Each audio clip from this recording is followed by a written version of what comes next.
Warna hitam itu tidak ada, kegelapan itu tidak ada. Asal manusia bersama Allah tidak ada kegelapan. Jadi warna hitam itu tidak ada. Yang disebut hitam adalah ketika tidak ada cahaya yang menimpa. Wis nek ora percaya, kowe ijo, kowe coklat, kowe awu-awu mati lampunya dadi apa? Jadi hitam adalah ketika cahaya tidak ada.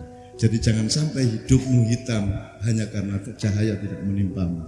Jadi pengajian sinau bareng adalah memperbanyak daya untuk menyerap cahaya dari Allah Subhanahu wa taala. Kan gitu kan? Karena cahayalah maka merah tampak merah, kuning tampak kuning, dan hijau tanpa hijau. Gitu ya teman sekalian ya. Maka lagu juga begitu.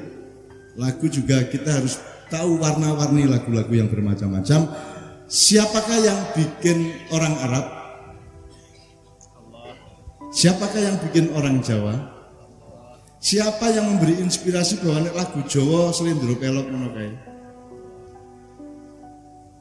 Kuwi kan Gusti Allah ngedirke kowe lahir ning kene, alam ngene, wit-witan ngene, hawa ning ngene sehingga uripmu demikian Pak, sehingga idemu lagu kuwi dadi kaya ngono kuwi. Kuwi mergo alam dan kehidupan. Betul ndak? Jadi hakikatnya yang menciptakan lagu Jawa asal usulnya adalah Allah sendiri. Demikian juga lagu Arab. Begitu. Demikian juga lagu-lagu dari Afrika, lagu-lagu dari tempat-tempat lain. Nah, maka semua itu adalah berasal dari Allah Subhanahu wa taala. Kowe arep warna hijau rapopo, kuning rapopo, ibaratnya ngene. Nek kowe lahir ki A, matimu apa? Nek kowe lahirmu ki A, matimu A. Uripmu dari A sampai nek ibarat huruf dari alif sampai ya. Nek negara alif iki negara, nek Z apa? Kowe gawe negara ngene lho. Kowe gawe gedhok berarti telokane njur Z gedhok ya ora? Kowe nggodhog banyu arep gawe kopi apa teh, gitu.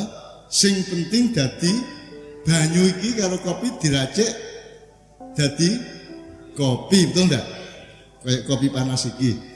Kowe B C D E F kuwi arep nganggo cothik geni pawon kok jan biyen ra apa-apa sing penting banyune umep, betul ndak? Kowe arep nganggo kompor gas, monggo, kompor lenga mambu monggo. Sing penting dadi kopi, betul ndak? Kopi yang panas dan sehat, betul ndak?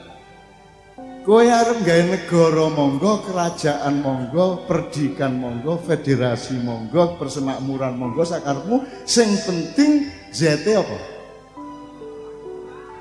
Keadilan sosial bagi seluruh rakyat Indonesia. Jadi ojo kerengan bab negara apa presidensial parlementer sakarepmu, ora masalah. Betul ndak?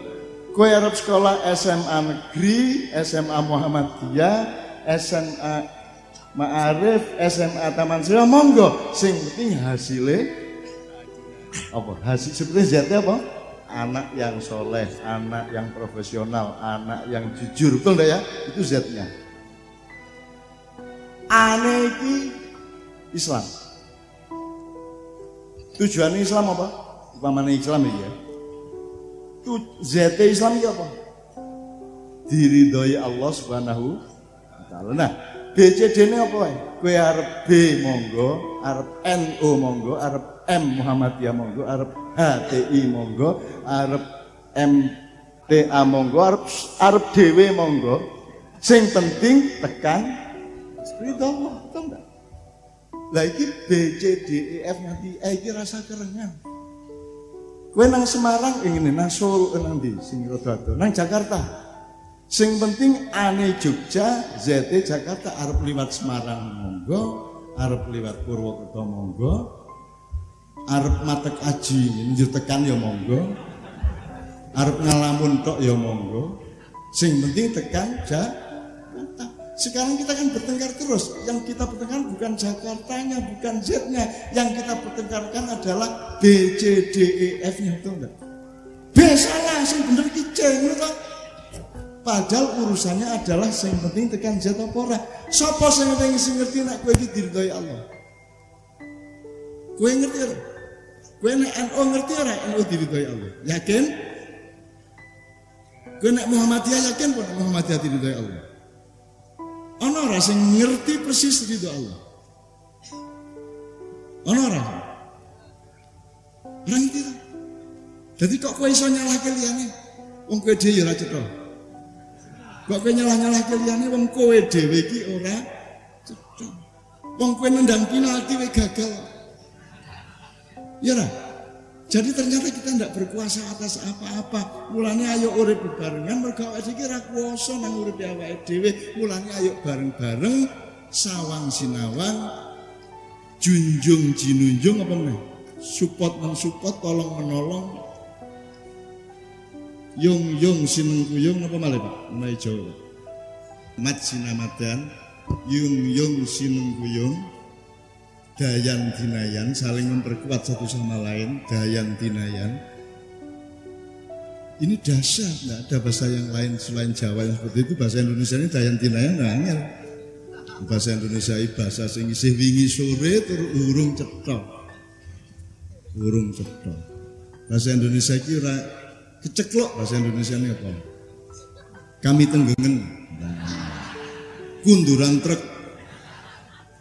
Apa meneh? Aku njaluk kecirit. Angel bahasa Indonesia apa meneh bahasa Arab. Harus angel tenan bahasa Arab kok kecirit. Apa meneh? Melipir. Lah ono. Nek ngono ki apa?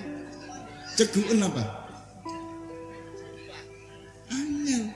Mulane Indonesia iki rasa sombong nek ora ana Jawa ora Indonesia iki ora iso dadi apa-apa. Indonesia iki mung jenenge paguyuban. Ya wong Jawa, wong Madura, wong Sunda, wong Bugis guyub jenenge Indonesia. Ning Indonesia ne aja njur nesu apa ngremehke Jawa. Gaduh-gaduh kok ngremehke kubis, ngremehke lontong. Ora ana lontong apa gaduh-gaduh jenenge. Jadi Indonesia selama ini agak salah sikap. Selalu mengatakan ini Indonesia bukan Jawa lah ngono. Nggih mboten? Loh, piye ta kowe iki? Piye ta kowe iki? Iki gaduh-gaduh iki dudu tokolan, dudu godhong-godhongan. Lek dudu apa meneh kamu? Kentang gitu. Loh, nek ora ana lontong, ora ana kentang, ora ana tokolan, ora ana kubis, ora ana kacang, terus dadi gaduh-gaduh ora? Nanti gaduh-gaduh gaduh-gaduh kira ono. Indonesia itu tidak ada. Yang ada adalah Jawa, Sunda, Bugis, Madura. Kalau mereka bersatu bernama Indonesia. Ojo njur Indonesia adalah sebuah fakta. Itu cuman jenenge paguyuban. Ning sing guyub ki sapa? Ya Jawa kuwi, ya Madura kuwi, ya cetha ora cara berpikire. Nah, selama ini pemimpin Indonesia salah, selalu mengatakan ini bukan Jawa, ini Indonesia, ngono Pak. Ini bukan negara Islam, ini negara Pancasila. Lo Pancasila nek ora Islam ra dadi Pancasila, mungkin mengile kok kowe iki. Disili kok malah ora ono.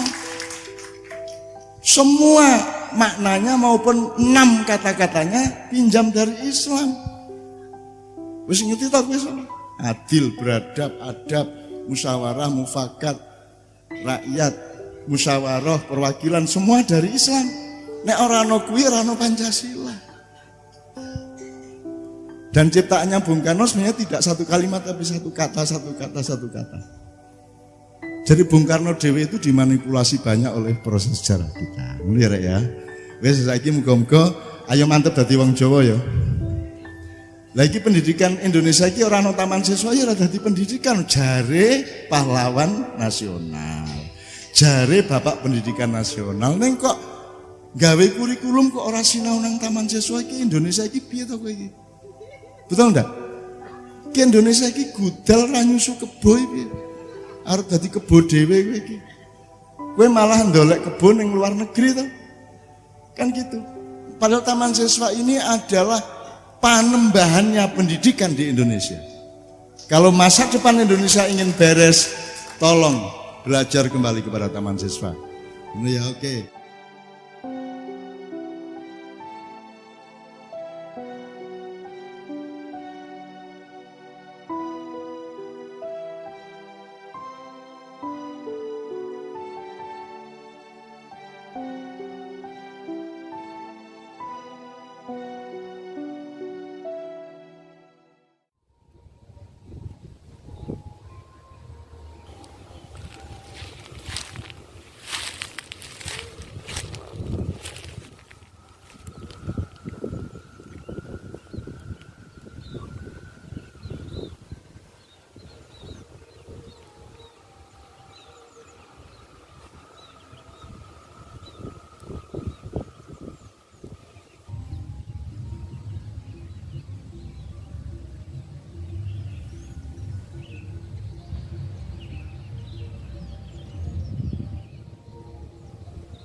Assalamualaikum, selamat datang di P5 ya.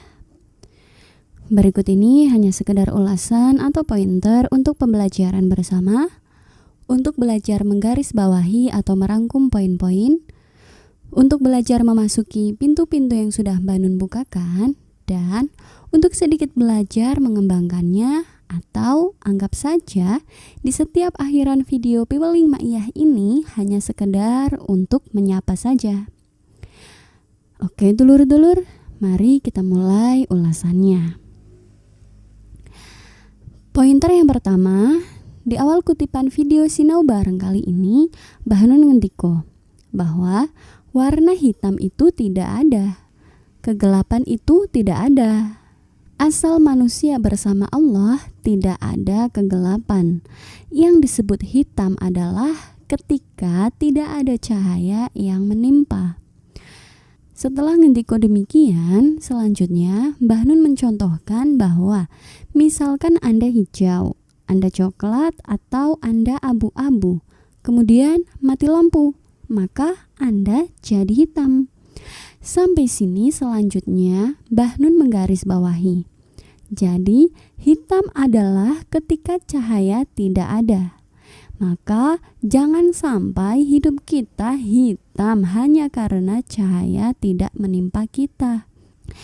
Sehingga pengajian Sinau Bareng adalah memperbanyak daya untuk menyerap cahaya dari Allah Subhanahu wa Ta'ala.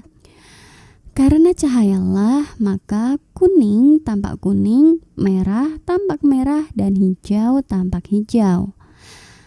Dulur-dulur, sampai di sini jika kita mencoba untuk sedikit memasuki dari apa yang sudah Mbah Nun kemukakan, maka rasa-rasanya sukar untuk kita tidak mengamininya. Bagaimana tidak? Tumbuhan saja akan sulit bertahan tanpa adanya cahaya. Bahkan sumber kehidupan bagi seluruh isi bumi salah satunya adalah cahaya. Apalagi kita manusia sudah pasti amat sangat membutuhkan Sang Pencipta cahaya. Bahkan jika kita berbicara cahaya, maka akan begitu banyak wacana mengenainya. Misalkan Rasulullah ketika hijrah disambut oleh Ansor dengan lantunan yang ada kata rembulan di dalam liriknya. Sedangkan rembulan adalah penerang ketika gelap tiba. Dan salah satu sifat rembulan adalah ia dapat memantulkan cahaya ke bumi. Sehingga Rasulullah, rembulan dan cahaya tidaklah bisa dipisahkan. Bahkan salah satu mukjizat dari Rasulullah adalah membelah rembulan. Atau misalkan wacana lain perihal cahaya adalah Allah sendirilah yang mengajarkan kepada manusia di dalam kitabnya bahwa Allahu nurus samawati wal ard. Pokoknya tidak akan ada habisnya jika kita mencari wacana perihal cahaya. Namun intinya adalah sebegitu pentingnya cahaya sehingga siapa dan apapun saja membutuhkannya. Bahkan apapun dan siapapun saja, semua itu bersumber dari cahaya. Kemudian pointer selanjutnya, Mbah Nun membahas perihal ilmu A dan Z. Jadi pada pointer ini intinya kurang lebih begini. Misalkan A itu adalah kita membuat negara, maka Z adalah keadilan bagi seluruh rakyat Indonesia. Karena salah satu tujuan dari adanya negara adalah untuk memproduksi keadilan sosial bagi seluruh rakyat Indonesia. Atau misalkan contohnya yang lain begini. Kita membuat gedung. A-nya itu ketela dan Z-nya itu gedung. Nah, sampai sini selanjutnya Mbah Nun sedikit lebih memasuki lebih dalam perihal ilmu A dan Z. Jadi misalkan kita itu membuat kopi panas, maka B, C, D, E, F dan seterusnya itu bebas. Yang penting adalah hasilnya kopi panas. mau B-nya itu cara merebus airnya dengan kompor gas kek, mau C-nya itu kompor minyak, mau D-nya itu pakai kayu bakar. Yang penting Z-nya adalah kopi panas. Intinya A dan Z itu satu titik. Maka kalau diibaratkan itu adalah lingkaran. Sehingga A-nya itu kita berasal dari Allah dan Z-nya kita dapat kembali lagi kepada Allah dengan selamat. Nah, dalam hal ini yang Mbah Nun contohkan adalah mau M-nya itu Muhammad atau MTA atau mau N-nya itu NU atau mungkin juga mau H-nya itu HTI. Pokoknya B, C, D, E dan seterusnya itu mau pakai jalan bagaimanapun saja, yang penting Z-nya adalah dapat kembali kepada Allah dengan selamat. Contoh yang lainnya, misalkan kita dari Jogja mau ke Jakarta. Nah, mau lewat Purwokerto atau mau lewat Semarang atau mungkin juga mau lewat Surabaya baru naik pesawat ke Jakarta juga silakan. Yang penting sampai ke Jakarta. Atau juga misalkan yang terakhir, mau A-nya itu republik lah, kerajaan lah, persemakmuran lah, atau apapun saja, yang penting Z-nya adalah keadilan bagi seluruh rakyat Indonesia. Sebatas yang dapat saya tangkap, kurang lebih itu inti dari ilmu A dan Z yang Mbah Nun kemukakan. Sampai sini kemudian Mbah Nun ngendiko bahwa sekarang ini kita itu bertengkar terus. Dan yang kita pertengkarkan itu bukan Z-nya, akan tetapi yang kita pertengkarkan adalah B, C, D, E, F-nya. Misalkan B itu salah, yang benar ya D. D sesat, yang benar ya R. Dan seterusnya. Padahal Mbah Nun mengatakan bahwa pada hakikatnya kita itu sama-sama tidak tahu siapa yang diterima oleh Allah. Karena pada hakikatnya kita itu sangat tidak berdaya. Maka tidak mungkin ada yang benar-benar yakin bahwa Allah pasti menerimanya. Sehingga rasa-rasanya lucu kalau kita saling mengklaim kebenaran masing-masing. Bukankah seharusnya jika kita itu sama-sama tidak tahu, seharusnya saling rendah hati dan saling berhusnuzon saja, bukan malah ngotot dengan kebenarannya sendiri. Maka mari kita bersama-sama saling sawang sinawang, saling nyengkuyung, saling junjung dan seterusnya. Pointer selanjutnya adalah intinya Mbah Nun mengajak kita untuk bangga menjadi diri kita sendiri, karena Allah lah yang mentakdirkan apapun diri kita. Misalkan kalau kita itu orang Jawa, maka jadilah orang Jawa. Kalau kita orang Sunda, ya jadilah orang Sunda. Orang Madura, Papua, Batak, Minang dan seterusnya. Intinya jadilah diri kita sendiri. Sampai sini Mbah Nun beri sedikit contoh perihal hal ini. Jadi Mbah Nun ngendiko, jangan seperti Indonesia yang Mbah Nun ibaratkan sebagai gudel yang tidak mau menyusu kerbau. Dalam hal ini Mbah Nun memberi satu contoh, misalkan Indonesia ini mengakui bahwa panembahan pendidikan bangsa Indonesia itu Ki Hajar Dewantoro, tapi tidak mau menyusu kepadanya. Malah cari kerbau di Amerika, di Finlandia, dan seterusnya. Mbah Nun juga sedikit menawarkan kepada jamaah untuk jangan salah sikap seperti pemerintah sekarang ini yang selalu bilang, ini Indonesia, ini bukan Jawa, atau ini negara Indonesia, ini bukan negara Islam. Jadi, dalam hal ini menurut Mbah Nun, Indonesia itu aslinya adalah nama dari sebuah paguyuban. Nah, yang guyub itu adalah orang Jawa, Sunda, Madura, dan seterusnya. Sehingga kalau tidak ada Jawa, tidak ada Sunda, Madura, dan seterusnya itu, maka tidak ada Indonesia. Dalam hal ini, Mbah Nun mengistilahkannya dengan gado-gado. Bahwa gado-gado itu disebut gado-gado karena ada kubisnya, ada kacangnya, dan seterusnya. Begitu juga dengan Islam. Pancasila saja semua katanya pinjam Islam, dari musyawarah, rakyat, hikmat, kebijaksanaan, dan seterusnya itu. Sehingga bagaimana bisa ada yang mempertentangkan antara Islam dan Indonesia? Lawang Islam dan Indonesia itu satu kesatuan yang tidak bisa dipisahkan kok. Oke dulur-dulur, sampai di sini dulu ya ulasan atau pointernya. Sebenarnya masih ada begitu banyak hal yang dapat kita pelajari bersama dari kutipan Sino Bareng pada video ini. Ulasan, pointer, atau rangkuman yang saya ungkapkan itu hanya sedikit gambaran saja. Dan semua yang saya ungkapkan itu bukanlah sebuah kebenaran. Hanya saja, semoga dapat sedikit menambah referensi. Mohon maaf atas semua kelemahan sudut pandang saya. Matur suwun dan sehat selalu saudaraku. Wassalamualaikum.